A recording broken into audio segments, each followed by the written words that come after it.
Сәлем достар, сіздермен бірге Жансая. Бүгін біз сіздермен бірге өте дәмді булочка дайындаймыз. Алдымен жылы сүтімізді үлкендеу бір ыдысқа құйып аламыз. Оның үстіне 5 ас қасық қант салып, жақсылап араластырасыздар.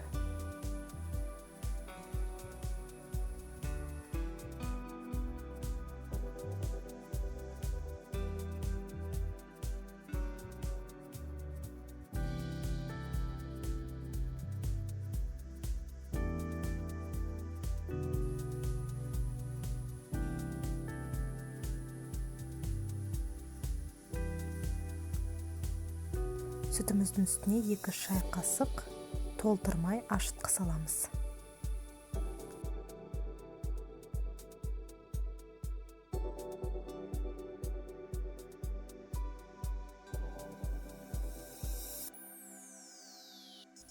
Барлығын жақсылап араластырып, бетін 15-20 минутқа жауып қоямыз.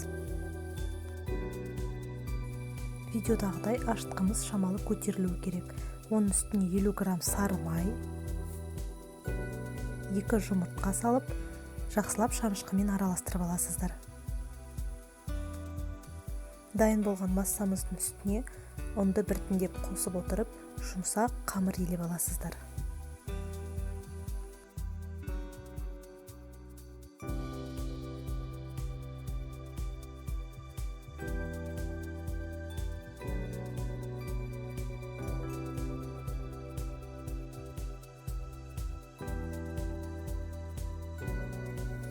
Мен мұнда 500 грамм ұн қолдандым.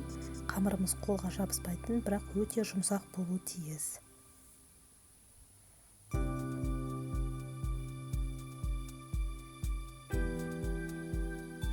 Кейін қамырымыздың бетін жауып, 1 сағатқа қойып қоямыз.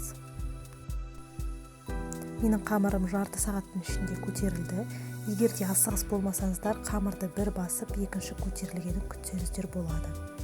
Видеода көріп тұрғандарыңыздай қамырларыңызды бірнеше бөлшекке бөліп аласыздар.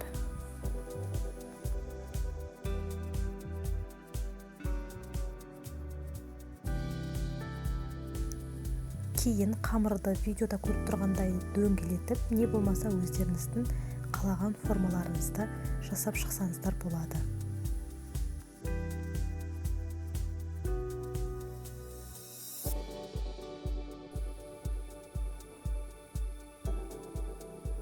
Дайын болған булочкаларымыздың бетін жауып, 15-20 минутқа көтерілгенше қойып қоямыз.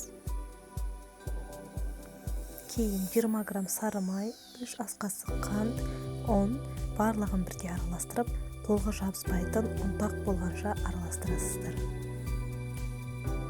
Бұл біздің булочкамыздың үстіне себетін тәтті қоспа. Дайын болған булочкаларымыздың бетіне жұмыртқаның сарысын жағып аласыздар.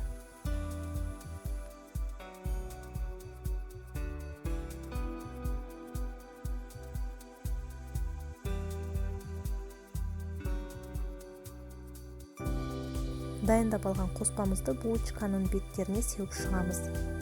Қызып тұрған пеште 180 градуста 30-40 минут булочканы қызарғанға дейін пісіріп аламыз. Булочкаларымыз дайын, өте дәмді болып шығады. Булочкаға керек заттардың барлығын видеоның астында описание бөлімінде жазып қалдырамын. Менің каналыма тіркеліп, лайк басып, комментарий жазуды ұмытпаңыздар. Ол мен үшін өте маңызды.